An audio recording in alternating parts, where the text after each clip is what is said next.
All right, let's talk about a single, shocking event that revealed something really profound about America. Not just that the country is divided, but that it might be operating in two completely different, totally parallel realities. This single act of violence did so much more than just end a life. It was like a lightning strike that illuminated this deep, deep fracture in the American worldview, one that had been rumbling just under the surface for a long, long time.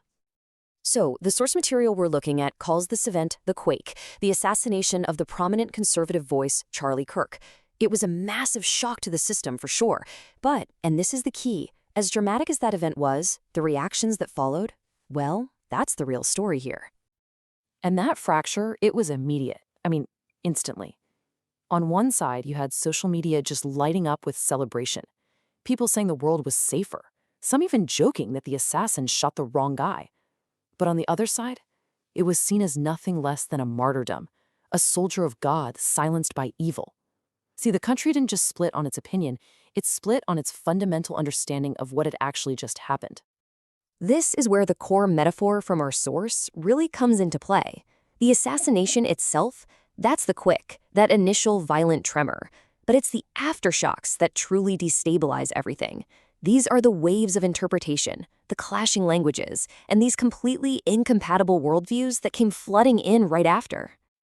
And this all points to one big central idea. The two sides aren't just fighting a different battle, they're fighting on entirely different battlefields. And believe it or not, it all starts with the words they use. And this is where you can really see two completely separate operating systems for reality at work. For the left, the war is material. It's about power structures, oligarchs, oppression, and identity. The assassin, a political actor. But for the right, the war is spiritual. The assassin isn't just some person, they're seen as a vessel for the enemy. And yes, they mean Satan, literally. The motive isn't political struggle, it's cosmic warfare. So this linguistic chasm creates our next aftershock. Let's just dig into a couple of specific words that carry immense weight, but have completely different meanings depending on who's saying them. Okay, take the word martyr. As you can see here, it means radically different things. In its original Christian sense, a martyr is a witness who endures being killed. But in some Islamic or revolutionary contexts, a martyr can die while fighting. It's the same exact word, but it's describing three completely different ideas of what struggle and sacrifice even are. The word sin is another perfect example. You have to understand, in a Christian framework, calling someone a sinner isn't really meant to be a personal insult. It's a technical term. It's more like a diagnosis of the universal human condition, this idea that everyone falls short, including the person saying it. But here's the clash, right? For the speaker, saying you are a sinner is an invitation. It means you're human, just like me, and you need grace. But for the listener, especially someone whose core identity is tied to what's being called a sin, it lands as a total rejection of their very being. One side offers a diagnosis, the other hears a condemnation. And you see, even huge institutions like the Catholic Church get caught in this same trap.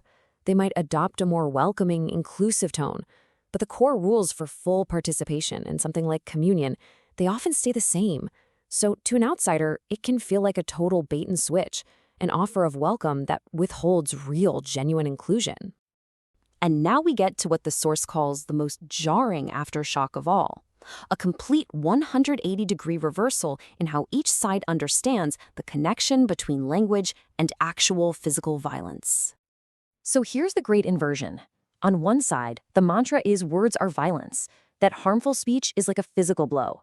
Yet, when a real bullet is fired, it can be celebrated as a form of justice. On the other side, the logic is totally flipped. Words aren't violence, they're just truth. But a bullet, that is injustice. It's martyrdom. It's proof that their spiritual war is absolutely real. And from that spiritual perspective, this is precisely why assassination doesn't kill a movement. It fertilizes it. I mean, this logic goes way, way back in Christian history. Killing the leader only proves their point and energizes their followers. For them, violence isn't a setback, it's fuel. This is why the source argues it's a mistake to see this movement as just some fragile cult of personality. It's more like a hydra, one that's fueled by a very literal belief in demonic forces. So if you chop off one head, others will just emerge, maybe even stronger than before. To really get a handle on the stakes here, the source makes a really useful comparison to a more traditional kind of conflict, like the Spanish Civil War.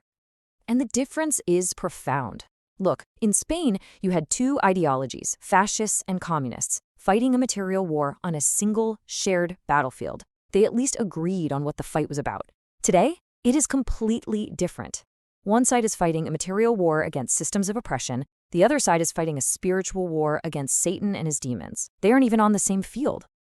Which brings us to this really stark conclusion from the source material. We're looking at two Americas, locked in a conflict where one side doesn't even recognize the battlefield, the weapons, or the enemy that the other side sees with perfect clarity.